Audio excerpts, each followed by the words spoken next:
Okay, now when it comes to people that do keep, picking partners that are either toxic or bad for them in some way, uh, now why do people keep picking, partners like that? Because I mean, everybody alright can be unlucky, but if it keeps being a regular thing, now I always think of something that Erin Pizzey said that always sticks in my mind. Erin Pizzey is a woman who is well respected in the men's rights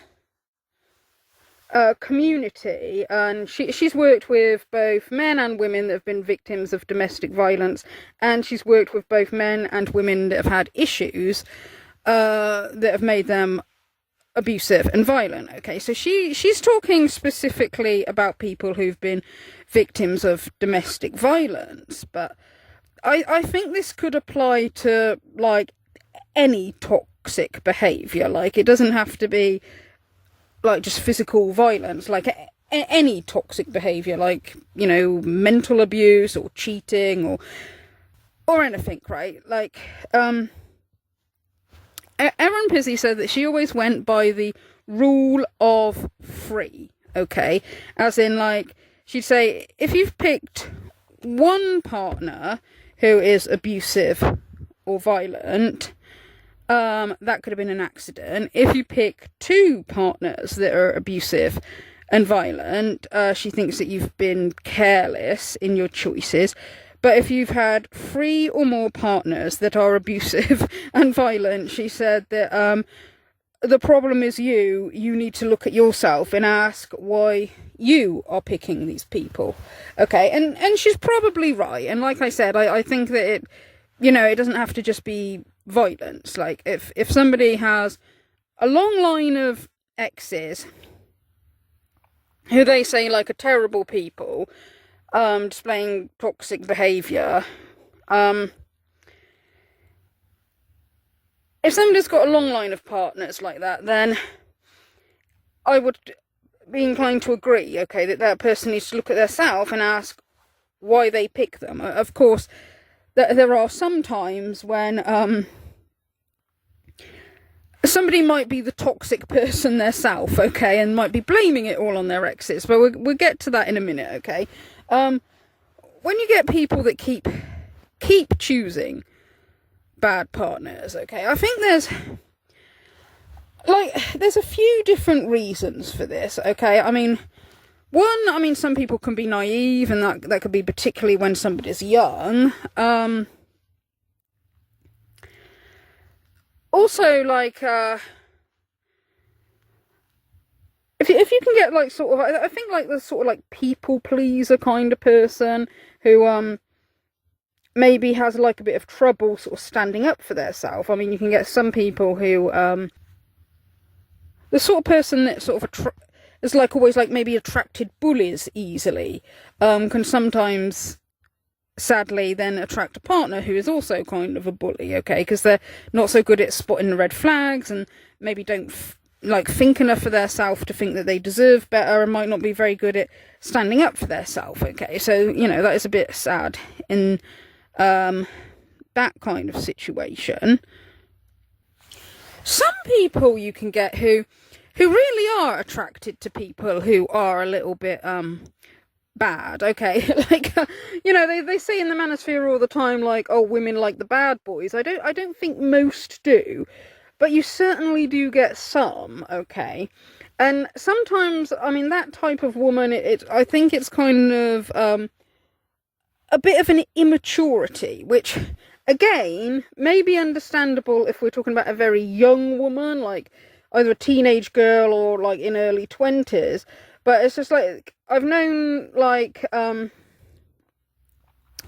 women that can be like that sort of when they're older, and they still sort of stay kind of immature and a bit sort of silly, okay? And there's sometimes this sort of childish sort of thing of like, oh yeah, he cheats, but he always comes back to me, so I must be better than the other women. That kind of attitude, like, which is incredibly immature and incredibly stupid, in my opinion. But that's not the majority of women, but there are people like that. The same with men. Well, some people say that, like, some men get a bit bored if their life is too calm. Like, some guys will say that they want a woman who brings them peace, but then when they do have a woman who brings them peace, they get bored with that and end up cheating with the kind of woman that gives them chaos, okay? And again, I do not think that the majority of men are like that. I'm just saying that there are some people that, you know, I think most people, if they keep picking bad people, they have got issues of their own that they need to address, whether they're a man or a woman. And of course, as well, there's the Madonna whore complex, which I talked a little bit about in previous videos, and quite a few people have sort of covered that. That's when you get the kind of guys that say they want the, like, sweet and innocent, like, chaste woman, and that they'll complain about modern women being hoes and all that, but then they'll keep chasing the women that they say they don't want, because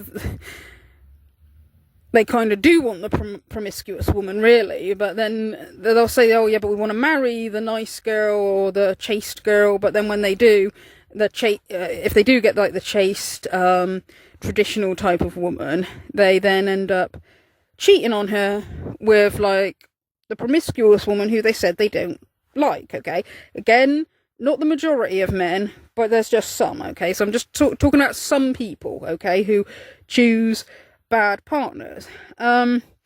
Also, there can be, well, obviously, some people who choose not very good partners, it's because, you know, they can be not, well, a very nice person themselves as well. Like, sometimes people attract people that are similar to themselves. Like, say like, sometimes shallow people attract shallow people, okay? Like, with some of the online influencers, both the men and the women, some of them are very, very superficial. Like, the women seem to think, like,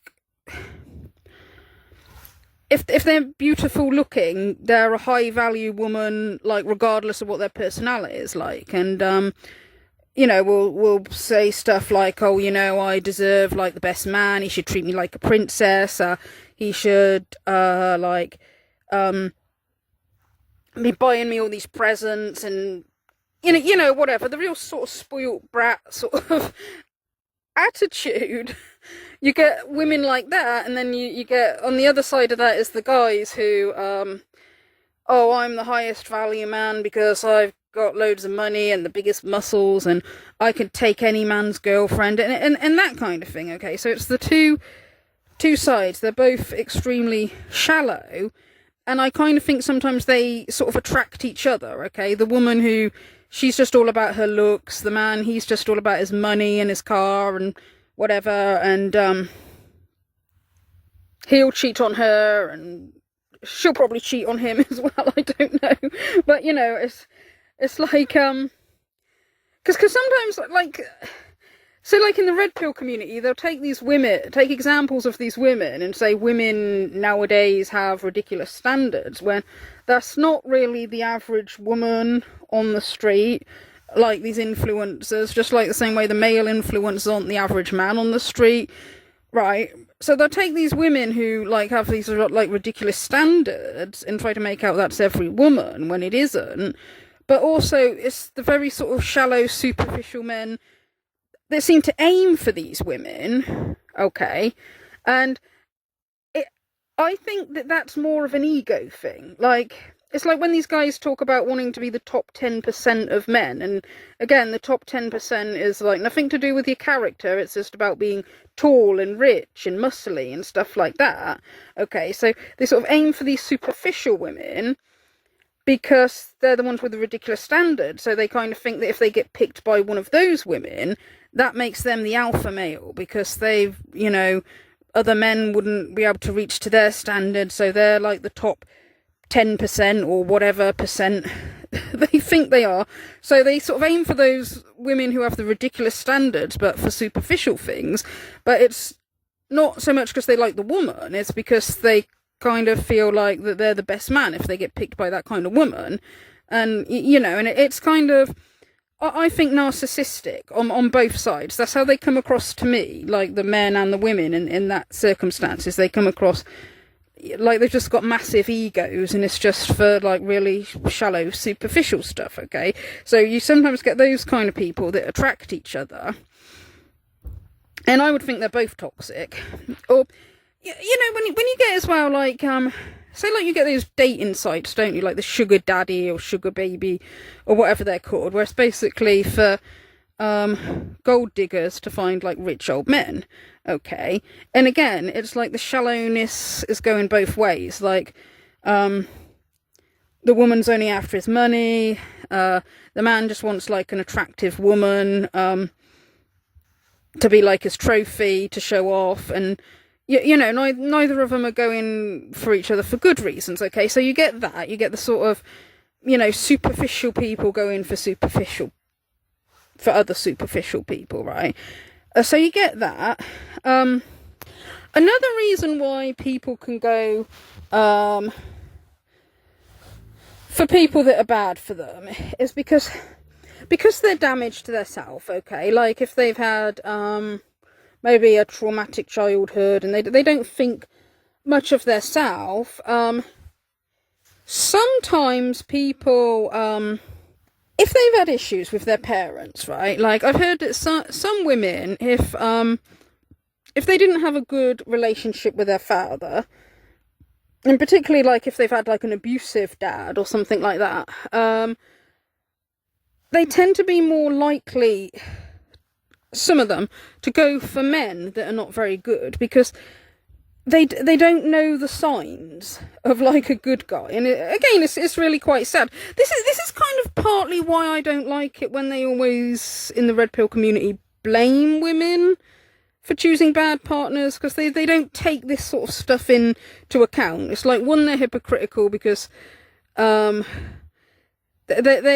don't blame themselves. Like if they choose a bad woman, they don't blame themselves, but they'll tell women to take accountability for their bad choices. And even though, yeah, like I'm saying, people should look at themselves and ask why they keep choosing toxic partners, that is absolutely true. But I don't think it's fair to actually just sit and blame the women and say like, oh, you like bad boys, or women like to be treated badly, when it's not true. They're not taking into consideration that sometimes people choose bad partners because of scars that they've got, okay? It's not like they like to think, oh no, it's just this female biology, they all want the bad men, and right, but anyway, so yeah, sometimes it can be, yeah, people that have got issues with their parent, okay, like, and I've heard that sometimes, like, you know, some women, well, the Authentic Observer,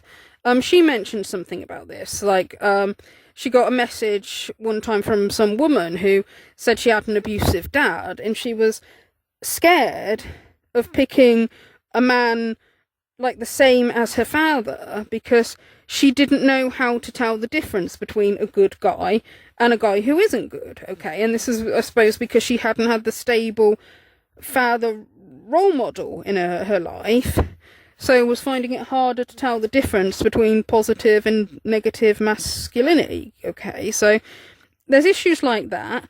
I also think as well, that can be the same with men and their mothers.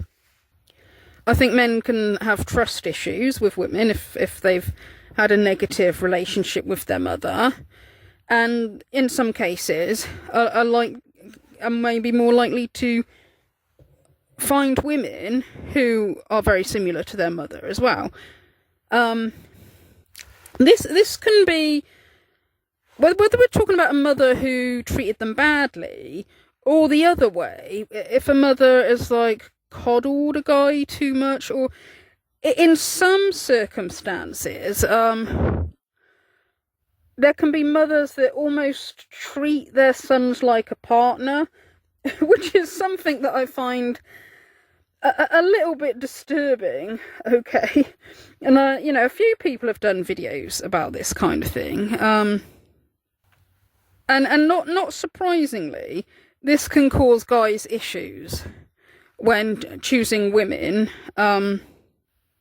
because sometimes it's the relationship that you've had with your parents that kind of shape how relationships go, like in the future when you're an adult as well. Also, something that I've heard as well is what can be common is some people, if they have had a narcissistic parent, they can sometimes be more likely to choose narcissistic partners, okay? And this is something that psychologists say, right? And this is because it can feel like home, is what they say, okay? Because they're used to their parents being like this. So they can sometimes be attracted to other people like this because it feels like home, okay? Because you sometimes get these people online, don't you, who will say stuff like, oh, this is the third narcissist I've had a relationship with now, or I married 2 narcissists before. And you kind of think, like, where the hell are you finding them all? You know, it's only like, according to Sam Vaknin, it's about 1 in 70 people are narcissists. So how do some people keep getting into relationships with them? Okay, now, I'm sure that there are some people that are calling their ex a narcissist when their ex is not a narcissist. Like, some people throw that word around too easily. Also, I suspect some people misdiagnose because there can be other mental health issues that could maybe come across similar to narcissistic personality disorder, you know, from you know other people who, you know, might, you know, misdiagnose, okay, when they're talking about people that they've been in relationships with, okay? But it is true, according to psychologists, that some people who have had narcissistic parents are more likely to get into relationships with other narcissists, right? And this is, again, is something that Erin Pizzey has talked about, okay? She mentioned, and she was talking about men, and she said men who have had narcissistic mothers are more likely to get into relationships with other narcissistic women. In many cases, again, it goes back to that thing. There are people who are innocent victims of their partner's violence. They quite genuinely really fall in for headlines for somebody and then find, my God, he's a raving psychopath. And you can't pick those out. I don't care how practiced you are.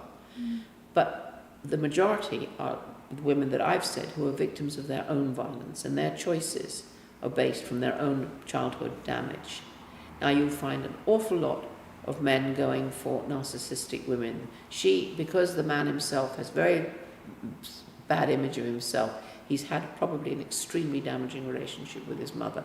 And what does he do? He goes out, and the girl who's in the center of the room getting all the attention, everybody wants to be with her, that's the one he'll pick. He never asked himself why he does that. And it's disastrous. Okay, so that is why I do think that it is important for people to self-reflect and ask themselves why they keep choosing these people. Not to blame them, but it's just important for them to understand their self, okay? It's important for people to understand why they are attracted to, or why they are attracting the people that they are attracting, so that they can you know, learn from it and not make the same mistake again if they are picking toxic people.